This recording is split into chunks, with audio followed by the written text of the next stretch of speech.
എല്ലാവർക്കും നമസ്കാരം.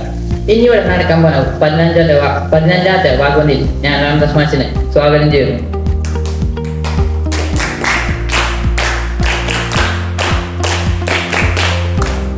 പിന്നെ ഇവിടുത്തെ ഗുരുകുല വിദ്യാർത്ഥികൾക്കും ഞാൻ ഈ വാഗ്വന്തി സഭയിൽ സ്വാഗതം ചെയ്യുന്നു.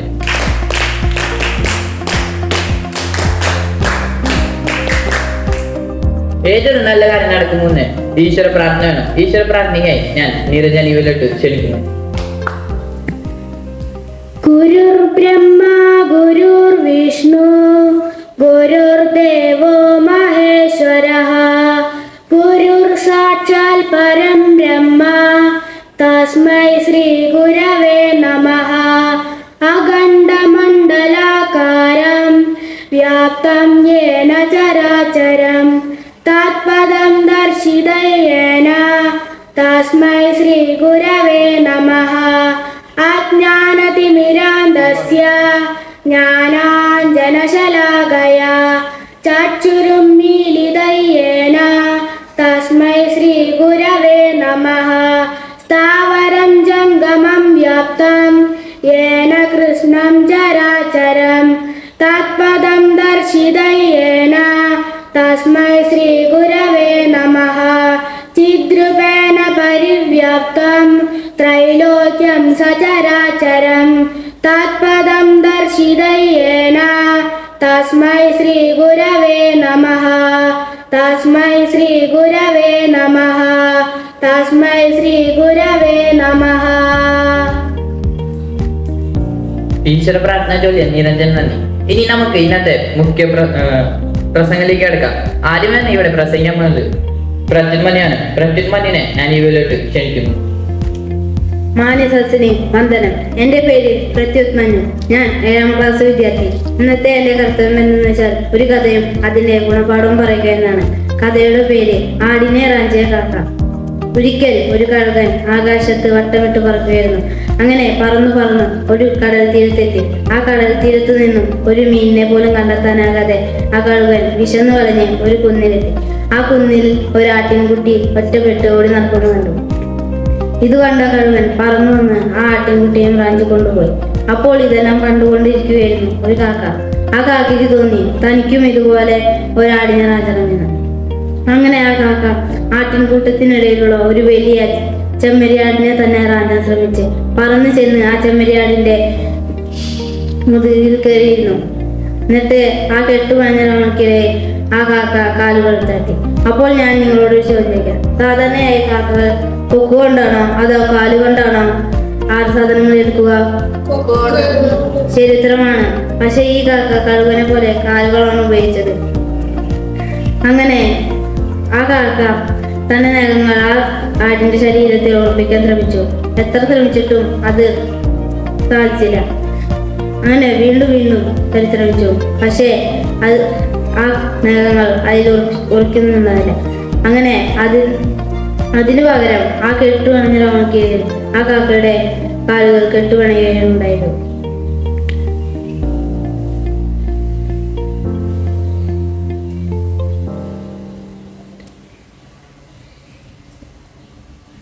കാക്കയ്ക്ക് അനക്കാൻ പറ്റാതായി. അങ്ങനെ ആ ചെമ്മരിയാട് വളർന്ന രോമങ്ങൾ ആ കാക്കയെ പിടിച്ചു കെട്ടി. അങ്ങനെ അതിൽ നിന്ന് രക്ഷപ്പെടാൻ വേണ്ടി കാക്ക കിടന്നു പിടയാൻ തുടങ്ങി. പക്ഷേ അതിനൊന്നും ഒരു കാര്യവും ഉണ്ടായില്ല. അപ്പോൾ ആട്ടിൻകൂട്ടത്തിന്റെ ഉടമസ്ഥനായ ആട്ടിടയൻ കണ്ടുകൊണ്ട് വന്നു. അപ്പോൾ ഒരു ചരടെടുത്ത് ആ കാക്കയുടെ കാലിൽ കെട്ടി. എന്നിട്ട് ആ രോമങ്ങൾക്കിടയിൽ നിന്നും ആ കാക്കയെ വേർപ്പെടുത്തി വീട്ടിലേക്ക് കൊണ്ടുപോയി. എന്നിട്ടൊരു കൂട്ടിലടച്ചു. അങ്ങനെ ആ കാക്കയുടെ സാഹസം അതോടെ അവസാനിച്ചു. ഗുണപാഠം: കൊക്കിലൊതുങ്ങാവുന്നതേ കൊത്താവും. ചിന്തിക്കാതെ അന്യന്റെ ശക്തി തനിക്കുമുണ്ടെന്ന് കരുതുന്നവൻ എപ്പോഴും ആപത്തുകളിൽ ചെന്ന് ചാടുന്നു. ഇത്രയും പറഞ്ഞുകൊണ്ട് ഞാൻ എൻ്റെ വാക്കുകൾ നിർത്തുന്നു. നന്ദി, നമസ്കാരം.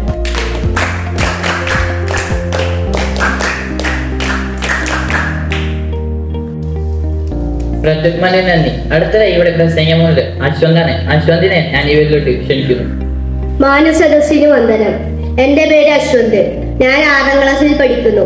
ഞാൻ ഇവിടെ പറയാൻ പോകുന്നത് ഒരു കൊച്ചു കഥയും അതിൻ്റെ ഗുണപാഠവുമാണ്.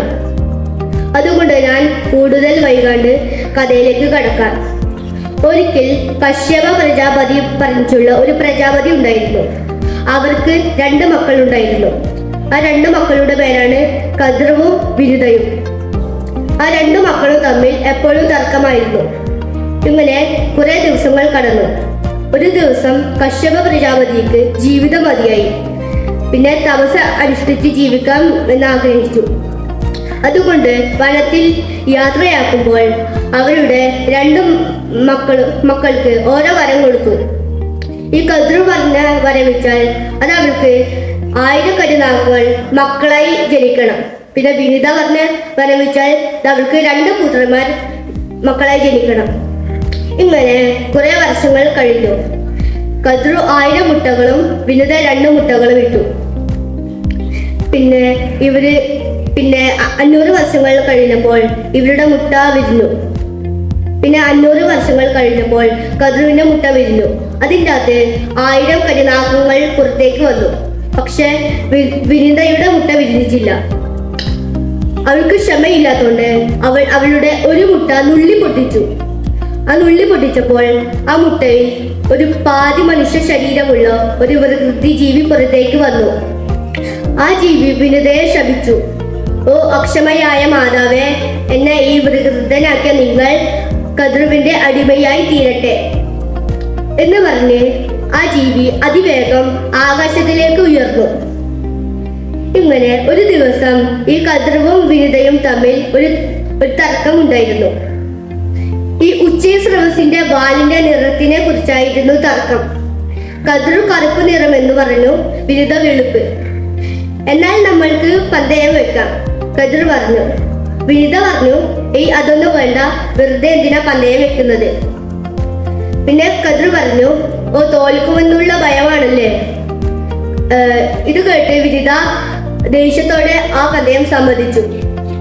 എന്നാൽ ഈ പന്തയത്തിന്റെ വ്യവസ്ഥ എന്ന് വെച്ചാൽ അത് ഈ തോൽക്കുന്ന ആൾ ഈ ജയിക്കുന്ന ആളുടെ അടിമയായി തീരണം. അതും വിനിത സമ്മതിച്ചു. ഇങ്ങനെ അവർ 2 പേരും കൂടി ഈ ഉച്ചസ്രവസിനെ തപ്പാൻ തുടങ്ങി. തപ്പി കണ്ടുപിടിച്ചപ്പോൾ നോക്കുമ്പോൾ അതിന്റെ നിറം വെളുപ്പും പക്ഷെ അതിന്റെ വാലിന്റെ നിറം കറുപ്പും. അതുകൊണ്ട് ഈ മത്സരത്തിൽ കദ്രുവാണ് ജയിച്ചത്. പക്ഷെ ചതിയും കൊണ്ട്. ആ ചതി എന്ന് വെച്ചാൽ ഈ കദ്രുവിന്റെ മക്കളായ 1000 കരിനാഗങ്ങൾ ആ ഉച്ചസ്രവസിന്റെ വാലിൽ വേദന ഇല്ലാണ്ട് കഴിച്ചപ്പോൾ അതിന്റെ വാലിന്റെ നിറം കറുപ്പുമായി. ഈ അവസരത്തിലാണ് വിനിതയുടെ 2ാമത്തെ മുട്ട വിരിഞ്ഞത്. ആ മുട്ടയിൽ ഒരു പകുതി മനുഷ്യ ശരീരവും പകുതി പക്ഷിയുടെ ശരീരവുമുള്ള ഒരു ജീവി പുറത്തേക്ക് വന്നു. അതായിരുന്നു ഗരുഡൻ. പിന്നെ ഒരു ദിവസം ഈ കദ്രുവും മക്കളും ഈ വിനിതയെ ധ്യാസത്തിൽ നിന്ന് മോചനം നൽകാൻ ഒരു വ്യവസ്ഥത ഉണ്ടാക്കി. ആ വ്യവസ്ഥത എന്ന് വെച്ചാൽ ദേവലോകത്തേക്ക് പോയി അമൃതം തട്ടിയെടുത്ത് അത് അവർക്ക് നൽകണം. ഗരുഡൻ ഇത് കേട്ടപ്പോൾ ഇടനെ ചിറകടിച്ച് ദേവലോകത്തേക്ക് പോയി. ഈ അമൃതകുംഭത്തിന്റെ ചുറ്റും തീയും കാളനാഗങ്ങളും ദേവന്മാരുമായിരുന്നു. ഈ ദേവന്മാർ ഗരുഡനെ കണ്ട് ശക്തിയും വജ്രവും കണ്ഠവും ശൂലവും ഗദയുമെല്ലാം ഉപയോഗിച്ചു. പക്ഷെ ഇതെല്ലാം ഗരുഡൻ നിഷ്ഫലമാക്കി. ഈ ഗരുഡന്റെ നഖങ്ങളും കൊണ്ടും ഈ ചിറകടി കൊണ്ടും ഈ ദേവന്മാർ ബോധം വിട്ടു വീണു. പിന്നെ ഈ ഗരുഡന് 1000 വായകളുണ്ടായി. ആ 1000 വായകളോട് ആ 1000 വായകളും കൊണ്ട് അവിടുത്തെ നദിയുടെ വെള്ളം പ്രയോഗിച്ച് അവിടുത്തെ തീനെ കെടുത്തി. പിന്നെ ആ കാളനാഗങ്ങൾ ഗരുഡനെ ആക്രമിക്കാൻ വന്നു. ഗരുഡൻ ഇത് കണ്ട് മുറുക്കനെ ചിറകടിച്ചപ്പോൾ ഈ ഭൂമിയിലത്തെ പൊടികളെല്ലാം ആ കാളനാഗത്തിന്റെ കണ്ണിലായി. പിന്നെ അവരുടെ കണ്ണ് വയ്യാതായി. അവസാനം ഗരുഡൻ ഈ അമൃതകുംഭെടുത്ത് ഭൂമിയിലേക്ക് വരാൻ തയ്യാറായി. ഈ വരുന്ന വഴിക്ക് വിഷ്ണുദേവൻ ഗരുഡന്റെ അടുത്ത് ചെന്ന് പറഞ്ഞു, ഗരുഡ, നിനക്ക് എന്ത് വരമാണ് വേണ്ടത്? പക്ഷേ ഗരുഡൻ അതേ ചോദ്യം തിരിച്ചു ചോദിച്ചു. വിഷ്ണുദേവൻ എന്ത് വരമാണ് വേണ്ടത്? വിഷ്ണുദേവൻ പറഞ്ഞു, ഗരുഡ, താൻ എന്റെ വാഹന ആയിരിക്കണം. ഗരുഡൻ അത് സമ്മതിച്ചു. പിന്നെ വിഷ്ണുദേവൻ ഒരു ഇഷ്ടവരവും കൊടുത്തു. നിന്റെ മാതാവിനെ ചതിച്ച കദ്രുവും മക്കളും നിന്റെ നിഴൽ വരെ കണ്ടാൽ ഓടി ഒളിക്കും. പിന്നെ വിഷ്ണുദേവൻ ഗരുഡനെ അനുഗ്രഹിച്ച് പോയി. അവസാനം ഗരുഡ ഭൂമിയിൽ എത്തിയപ്പോൾ വിരുദ്ധ ഗരുഡനെ കുറെ അഭിനന്ദിച്ചു. പിന്നെ ഈ കദ്രു മക്കളും ആ അമൃത കുംഭം കണ്ടപ്പോൾ അതിന്റെ ചുറ്റും നിന്നു ഭക്ഷിക്കാൻ.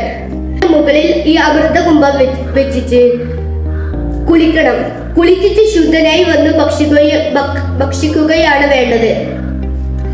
ഈ കദ്രുവും മക്കളും അത് സമ്മതിച്ചു. പിന്നെ അവർ ആ ദർഭപുല്ല് വിരിച്ചിട്ട് അതിന്റെ മുകളിൽ അമൃത കുംഭം വെച്ച് കുളിക്കാൻ പോയി. അവർ കുളിക്കാൻ പോയപ്പോൾ ഗരുഡൻ വീണ്ടും ആ അമൃത കുംഭം എടുത്ത് ദേവലോകത്തേക്ക് പോയി. അവസാനം ഈ കദ്രുവും മക്കളും കുളി കഴിഞ്ഞ് വന്നപ്പോൾ നോക്കുമ്പോൾ ആ ദർഭപുല്ലിന്റെ മുകളിൽ ആ അമൃത കുംഭം കാണുന്നില്ല. പിന്നെ അവർക്ക് മനസ്സിലായി അത് ഗരുഡൻ അവരെ ചതിച്ചു. പിന്നെ അവർ വിചാരിച്ചു, ഗരുഡൻ ഈ അമൃത കുംഭം ദേവലോകത്തേക്ക് തിരിച്ചു വെക്കുമ്പോൾ ഒരു തുള്ളിയും കാച്ച ദർഭപുല്ലിന്റെ മുകളിൽ ഉണ്ടായിരിക്കും എന്ന് വിചാരിച്ച് അവർ എല്ലാവരും അതിന്റെ മുകളിൽ നക്കാൻ തുടങ്ങി. കുറെ സമയം അതിന്റെ മുകളിൽ നക്കാൻ തുടങ്ങിയപ്പോൾ അവരുടെ ഈ നാക്കുകൾ രണ്ടായി മുറിഞ്ഞു. ഇങ്ങനെയാണ് ഈ പാമ്പുകൾക്ക് ഇരട്ട നാക്ക് വന്നത്.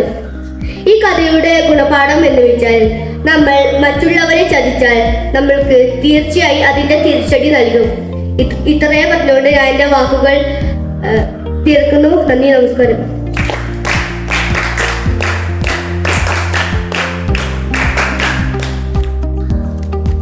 അശ്വന്തിന് നന്ദി. അടുത്ത ഇവിടെ പ്രസംഗം പോകുന്നത് വൈകേശാണ്. വൈകേശിനെ ഞാൻ ഇവരിലോട്ട് ക്ഷണിക്കുന്നു. ഹരിയോ, ഈ വേദിയിൽ ഉപേക്ഷിച്ചിരിക്കുന്ന എല്ലാവർക്കും എൻ്റെ നമസ്കാരം. എൻ്റെ പേര് വൈകേഷിയസ്. ഞാൻ 8ാം ക്ലാസ് വിദ്യാർത്ഥി. ഞാനിന്നിവിടെ നിങ്ങൾക്ക് മുമ്പിൽ പറയാൻ ഉദ്ദേശിക്കുന്നത് ഇക്കാലത്തെ കുട്ടികളുടെ ആവശ്യകതകളെ കുറിച്ചാണ്. അതുപോലെ തന്നെ ഇക്കാലത്തെ കുട്ടികൾക്ക് ആവശ്യമില്ലാത്തതിനെ കുറിച്ച് നിങ്ങൾക്ക് ഞാൻ പറഞ്ഞു തരുന്നുണ്ട്. ഇക്കാലത്തെ കുട്ടികൾക്ക് കൂടുതലും ആവശ്യം എന്താണ്? ഈ മൊബൈൽ ഫോണിനോടും ഈ ജങ്ക് ഫുഡ്സിനോടും പിന്നെ സദാസമയം കളിയുമാണ്. വളരെ വളരെ കുറച്ച് കുട്ടികൾക്ക് മാത്രമേ ഈ പഠിത്തത്തിനോടും കളികളോടും വിദ്യയോടും താല്പര്യമുള്ളത്. കൂടുതൽ കുട്ടികൾക്കും ഈ മൊബൈൽ ഫോണിനോടാണ് താല്പര്യം. എന്നാൽ ഈ സമൂഹത്തിലെ കുട്ടികൾക്ക് എന്ത് സൗകര്യമാണ് ഇല്ലാത്തത്? എല്ലാത്തിനുമുള്ള സൗകര്യങ്ങളും ഉണ്ട്. കളിക്കാനായുള്ള സൗകര്യം, പഠിക്കുവാനായുള്ള സൗകര്യം, അതുപോലെ തന്നെ ഈ ബുക്ക്, ബാഗ്, ഇത്രയും സൗകര്യങ്ങളൊക്കെ ഇക്കാലത്തെ കുട്ടികൾക്ക് ഉണ്ട്. എന്നാൽ കുട്ടികൾക്ക് കൂടുതലും ഉപയോഗിക്കുന്നത് ഈ മൊബൈൽ ഫോണാണ്. ഈ മൊബൈൽ ഫോൺ കൊണ്ട് നല്ല ഉപയോഗങ്ങളുമുണ്ട്, ദുരുപയോഗങ്ങളുമുണ്ട്. എന്നാൽ കുട്ടികൾക്ക് ദുരുപയോഗങ്ങളാണ് ഇക്കാലത്ത് കുട്ടികൾ ദുരുപയോഗത്തിനാണ് മൊബൈൽ ഫോൺ ഉപയോഗിക്കുന്നത്. ഈ ദുരുപയോഗങ്ങളൊക്കെ എന്തെന്ന് വെച്ചാൽ ഈ ഗെയിം കളി, പിന്നെ ഇൻസ്റ്റാഗ്രാം, ഫേസ്ബുക്ക്, ഇത്തരം സാധനങ്ങളൊക്കെ എപ്പോഴും കണ്ടുകൊണ്ടിരിക്കും. ഇതൊക്കെയാണ് ഇക്കാലത്തെ കുട്ടികൾ ഈ മൊബൈൽ ഫോണുകളുള്ള ദുരുപയോഗങ്ങളൊക്കെ. എന്നാൽ വളരെ കുറച്ച് കുട്ടികൾ മാത്രമേ ഈ മൊബൈൽ ഫോൺ ഈ പഠിത്തത്തിനായും പിന്നെ ഹോം സ്റ്റഡിക്കുമായിട്ടുള്ള ഇതൊക്കെയാണ് ആവശ്യമുള്ളതെന്ന് വെച്ചാൽ സത്യസന്ധത, പിന്നെ അച്ചടക്കം, പിന്നെ പഠിപ്പ്, വായനാശീലം, പിന്നെ ആരോഗ്യം, ഇത്രയൊക്കെയാണ് ഇക്കാലത്ത് കുട്ടികൾക്ക് ആവശ്യം വേണ്ടത്. പക്ഷെ എന്നാൽ കുട്ടികൾ കൂടുതലും ഈ സദാസമയം മൊബൈൽ ഫോണിന്റെ പിറകെയാണ് എപ്പോഴും നടക്കുന്നത്. ഇക്കാലത്ത് കുട്ടികൾക്ക് ഈ പഠിത്തമൊന്നും ഇല്ലെങ്കിലും ഈ അച്ചടക്കവും സത്യസന്ധതയും വേണം. ഇതൊക്കെ ഉണ്ടെങ്കിൽ കുട്ടികൾ സമൂഹത്തിൽ ഒരു വലിയൊരു വ്യക്തിയായി തീരും. ഇത് ഞാൻ 100% ഉറപ്പു പറയുന്നു.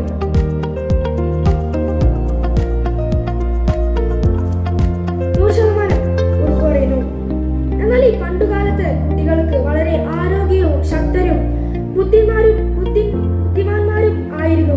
എന്നാൽ ഈ സമൂഹത്തിലെ കുട്ടികൾ ഈ കൊറോണയ്ക്ക് ശേഷമുള്ള കുട്ടികൾക്ക് ഈ മൊബൈൽ ഫോൺ, പിന്നെ അധികം ബുദ്ധി ഉണ്ടെങ്കിലും അവരത് യൂസ് ചെയ്യാറില്ല. അതാണ്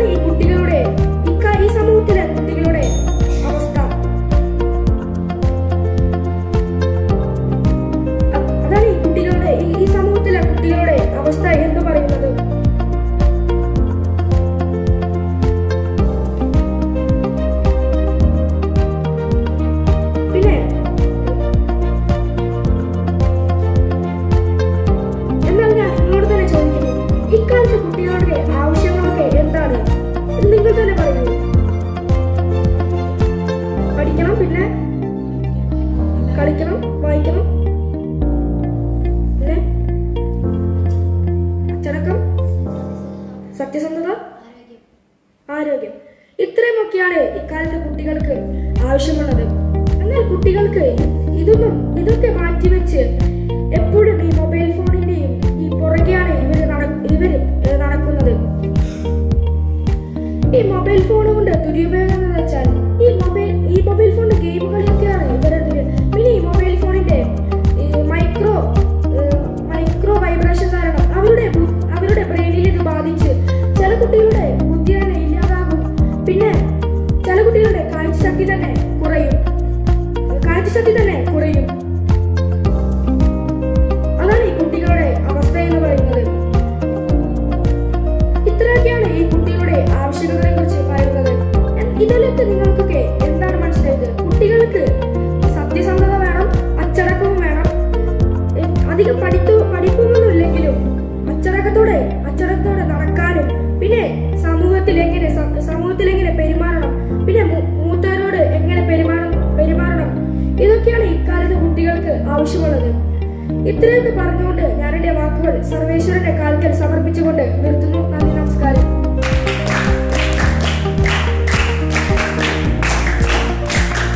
നന്ദി. അടുത്തായി ഇവിടെ പ്രസംഗം പോകുന്നത് ആമിഷാണ് ഞാൻ ഇവരിലോട്ട് ക്ഷണിക്കുന്നു. ഈ വേദിയിലിരിക്കുന്ന എല്ലാവർക്കും എന്റെ നമസ്കാരം. എന്റെ പേര് ആമിഷമ്മേ. ഞാൻ 7ാം ക്ലാസ് വിദ്യാർത്ഥി. ഇന്നത്തെ എന്റെ കർത്തവ്യം എന്ന് വെച്ചാൽ കുട്ടികളുടെ ആവശ്യത്തെ പറ്റി പറയുക, അഥവാ കുട്ടികൾക്ക് വേണ്ടതും വേണ്ടാത്തതുമായ കാര്യങ്ങൾ പറയുക എന്നതാണ്. കുട്ടികൾക്ക് ആവശ്യമില്ലാത്ത കാര്യം എന്തെന്നറിയാമോ? ശരിയാണ്, കുട്ടികൾക്ക് ആവശ്യമില്ലാത്ത കാര്യമാണ് മൊബൈൽ. ഇപ്പോഴത്തെ കുട്ടികളാണെങ്കിൽ മൊബൈൽ അമിതമായി യൂസ് ചെയ്യുന്നുണ്ട്. ചില കുട്ടികളാണെങ്കിൽ മൊബൈൽ യൂസ് ചെയ്യുന്നുണ്ടെങ്കിലും ആ മൊബൈൽ വെച്ച് പഠിക്കുകയാണ് ചെയ്യുന്നത്. എനിക്ക് തോന്നുന്നത് 80% കുട്ടികളും മൊബൈൽ വെച്ച് ഗെയിംസ് മാത്രമാണ് കളിക്കുന്നത്. ബാക്കി 20% കുട്ടികളും പഠിക്കുകയാണ് ചെയ്യുന്നത്. ഇനി ഞാൻ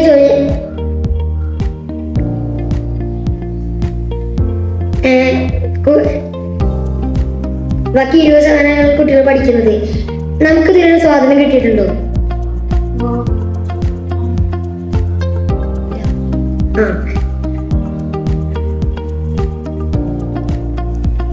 അതെന്തെന്ന് വെച്ചാൽ നമ്മൾ പൂർണ്ണമായും മൊബൈൽ അഡിക്റ്റ് ആയതുകൊണ്ട് ഇപ്പൊ മൊബൈൽ നമ്മളാണ് യൂസ് ചെയ്യുന്നത്. പക്ഷെ കൺട്രോള് യൂട്യൂബൊക്കെ ഗൂഗിളാണ് കൺട്രോൾ ചെയ്യുന്നത്.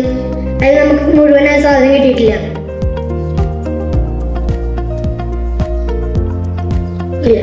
ചില മാതാപിതാക്കൾ തന്നെ കുട്ടികൾക്ക് മൊബൈൽ യൂസ് ചെയ്യും കൊടുക്കാറുണ്ട്. അതെന്തെന്ന് വെച്ചാൽ മക്കളെ നോക്കാൻ ടൈമില്ലാത്തതുകൊണ്ട് കുട്ടികൾക്ക് മൊബൈൽ മാതാപിതാക്കൾ കൊടുക്കാറുണ്ട്. ഇനി ഞാൻ പഠനത്തെ പറ്റി പറയാം. കുട്ടികൾക്ക് ആവശ്യമുള്ള കാര്യമാണല്ലോ പഠനം. ഇപ്പോ വിചാരിക്കുക, PT പീരീഡ് ഇപ്പോ ലൈനൊക്കെ വന്നു. അപ്പോൾ ടീച്ചർ വന്നിട്ട് പറഞ്ഞു ഇപ്പൊ PT എടുക്കണില്ല, ഹിന്ദി പീരീഡ് എടുക്കാൻ പറഞ്ഞു. അപ്പൊ നിങ്ങൾക്ക് എന്ത് തോന്നുക? പഠിക്കാനുള്ള ഇൻട്രസ്റ്റ് കൊള്ളുകയില്ലേ? പക്ഷെ നമ്മള് കളിക്കുകയും ചെയ്യണം, പഠിക്കുകയും ചെയ്യണം. ഇപ്പോഴത്തെ കുട്ടികളാണെങ്കിൽ അധികമായി കളിക്കുകയാണ് ചെയ്യുന്നത്. കുട്ടികൾ അധികം പഠിക്കുന്നില്ല.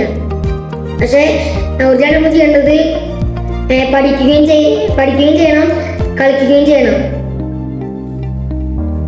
ഇപ്പോഴത്തെ ടീച്ചർമാരൊക്കെ ആണെങ്കിൽ ആദ്യം കുട്ടികളെ കളിക്കാൻ പാടില്ല, പഠനത്തിന് മാത്രമാണ് കുട്ടികളെ ഇടുക. പക്ഷെ കുട്ടികൾക്ക് ആ ടീച്ചർമാർക്ക് മനസ്സിലായില്ല, കുട്ടികൾക്ക് കളിക്കുകയും ചെയ്യണം, പഠിക്കുകയും ചെയ്യണം. ടീച്ചർമാർക്ക് അതറിയില്ല.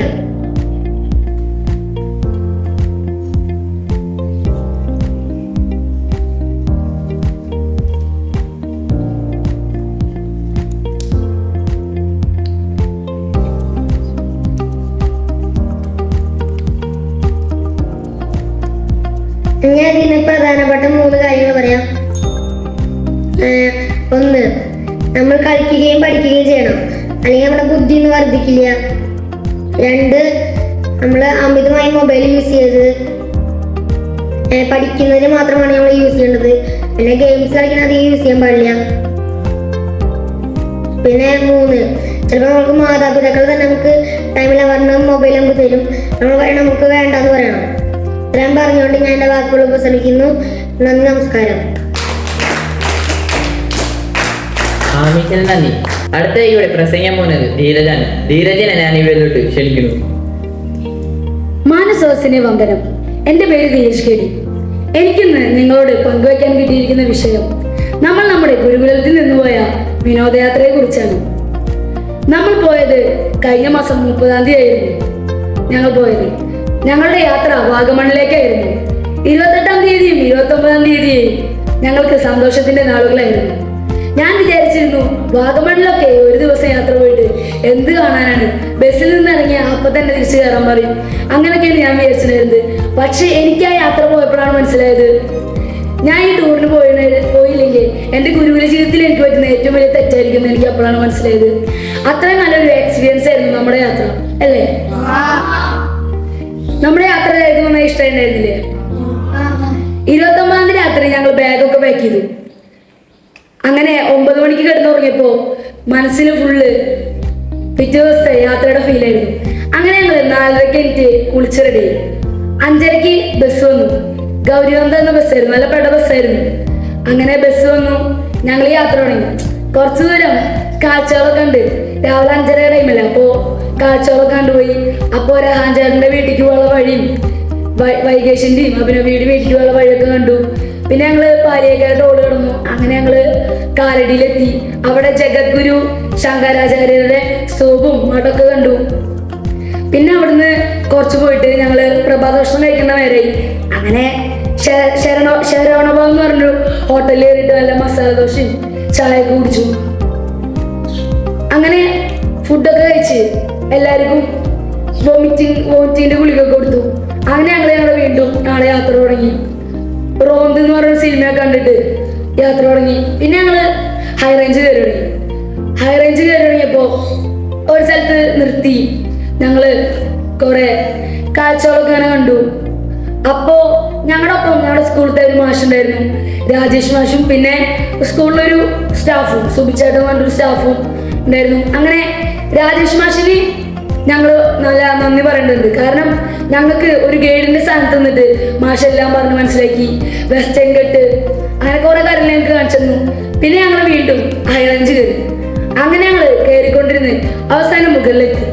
പിന്നെ മൊട്ടക്കുന്ന് പറഞ്ഞൊരു കുന്ന് അങ്ങോട്ടേക്ക് പോയി. പക്ഷെ മൊട്ടക്കുന്ന് പേര് വരാൻ കാരണം അതിന്റെ മുകൾ ഭാഗം മൊട്ടയുടെ മുകൾ ഭാഗം പോലെയായിരുന്നു.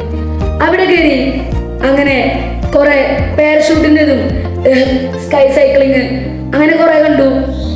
ഈ സ്കൈ സൈക്കിളും ഒന്നും അപ്പൊ വർക്കിംഗ് ആയിരുന്നില്ല, അവിടെ പണി നടക്കായിരുന്നു. ഞങ്ങള് പാരഷൂട്ടിന്റെ അവിടെ കണ്ടപ്പോ കുറെ മലകൾ കണ്ടു. അപ്പോ രാജേഷ് മാഷ് പറഞ്ഞു, ഹനുമാൻ ശ്രീരാമദേവന് വേണ്ടിയിട്ട് ഈ മൃതസഞ്ജീവന് കൊടുത്തിട്ട് അത് തിരിച്ചു കൊണ്ടുവയ്ക്കാനായിട്ട് പകരം ഇനി വല്ല ആവശ്യം വന്നെടുക്കാൻ വേണ്ടിയിട്ട് അത് കഷ്ണങ്ങളാക്കിയിരുന്നു. അതിലൊരു മല, ആ കുറെ മലകളുണ്ട് എന്നാണ് രാജേഷ് മാഷ് പറഞ്ഞത്. പിന്നെ വെസ്റ്റേൺ ഗട്ട്സ് ഒക്കെ കാണിച്ചു തന്നു. അങ്ങനെ ഞങ്ങള് മൊട്ടക്കുന്ന് ഇറങ്ങി ഒരു ഹോട്ടലിൽ ഫുഡ് കഴിക്കാൻ പോയി. നല്ല ബിരിയാണി കഴിച്ചു, അൺലിമിറ്റഡ് ബിരിയാണി കഴിച്ചു, വെജിറ്റബിൾ ബിരിയാണി. ബദ്രി ബിരിയാണി ഇഷ്ടമില്ലേ? എത്ര എടുത്തു?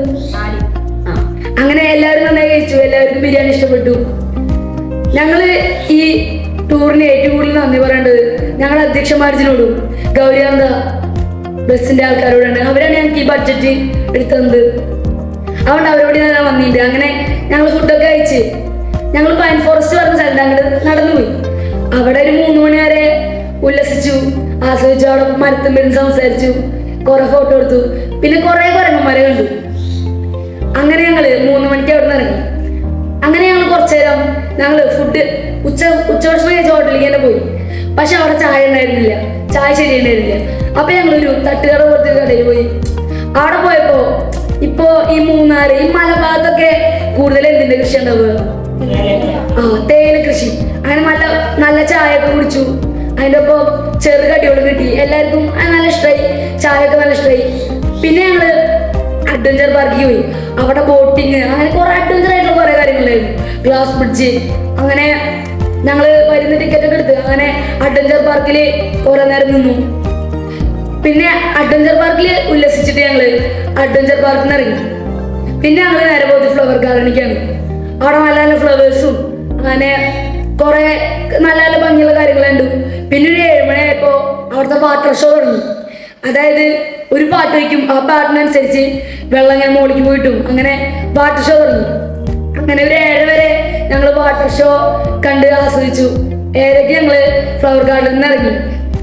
ഞങ്ങൾ നേരെ DJ നടക്കുന്ന സ്ഥലത്തേക്ക് പോയി.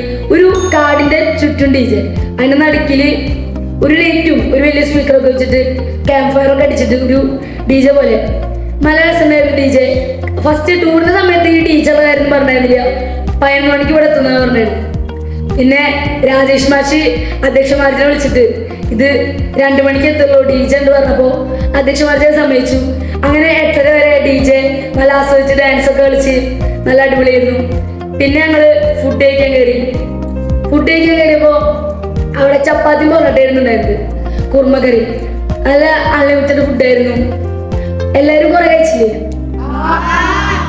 ഇഷ്ടമായി ചപ്പാത്തി? എല്ലാവർക്കും ഫുഡൊക്കെ ഇഷ്ടമായി. അങ്ങനെ ഞങ്ങളുടെ യാത്ര അവിടെ അവസാനിച്ചു.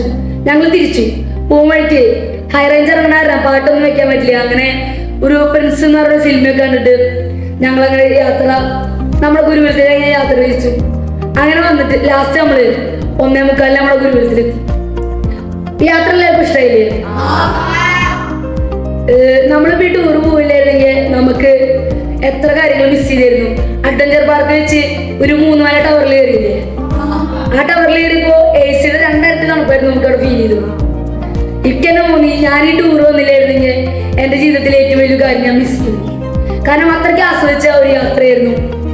പിന്നെ നമ്മൾ മനസ്സിലാക്കേണ്ടത് ഒരു ജീവിതമേ ഉള്ളൂ, അത് നമ്മൾ ആസ്വദിച്ച് തന്നെ ജീവിക്കണം.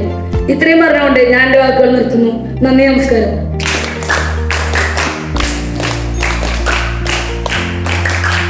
ഇത്ര നന്നായി യാത്ര അനുഭവം പറഞ്ഞ ധീരജിന് നന്ദി.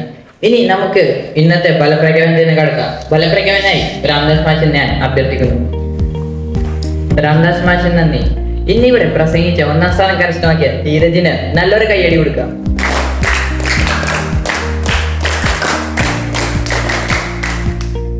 പിന്നെ 2ാം സ്ഥാനം കരസ്ഥമാക്കിയ വൈകീശന് നല്ലൊരു കയ്യടി. ഇതോടെ ഇവിടുത്തെ എല്ലാ പ്രസംഗങ്ങളും അവസാനിച്ചിരിക്കുന്നു. ഇനി നമുക്ക് ശാന്തി പറഞ്ഞുകൊണ്ട് ഈ സഭയുടെ അവസാനിപ്പിക്കാം. ഓം ശാന്തി ശാന്തി ശാന്തി. ഹരി ഓം തത്സത്.